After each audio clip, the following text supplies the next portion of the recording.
we don't serve in the military for one group, for one race, for one religion. We don't serve in the military to protect the freedoms of a percentage. We do it for everyone. And there's a couple of key words that we heard earlier in some of the other speeches, like unity, like caring, like we.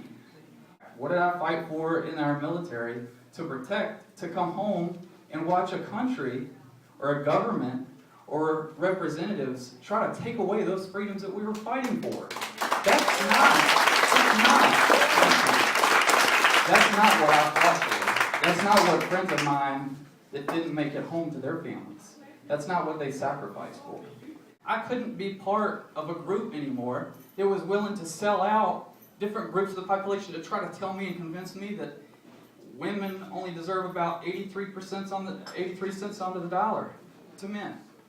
I'm pretty smart sometimes, but I can tell you that my wife, my mom, my daughter doesn't need my permission and doesn't need me to watch out and regulate over their health care.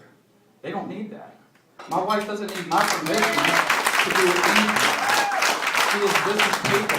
Matter of fact, I'll tell you, she's like the stronger half. Not the stronger half, but like the stronger 75% of our relationship. Because if it wasn't for the sacrifices that she makes every day in our relationship, I wouldn't be here today. She's making a sacrifice in the United States Marine Corps so that I can be out here campaigning full time to give you real representation, because I want to represent you, every single one of you. And I mean that from the bottom of my heart. So what I'll ask of you is to give me that opportunity and to think about situations like Montravius King. And we've got to get out the... It's easy for representatives to get up and preach from a pulpit in their gated communities. And I have absolutely no problem with success. But we have a moral obligation and responsibility to our fellow man. I know it's easier.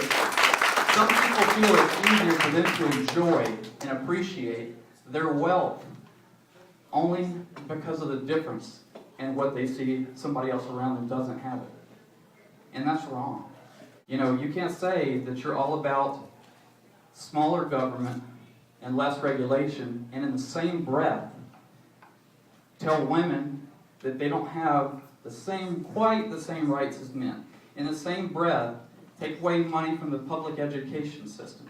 At the same time as saying that we need to make abortion illegal, at the same time closing down 30 of 31 women's health care clinics around the state so that 97% of the patients who never went to get an abortion can't get the health care that they were there in the first place to see. That makes absolutely no sense. And I say, really? Really? Is that what we're about? Thank you all so much for taking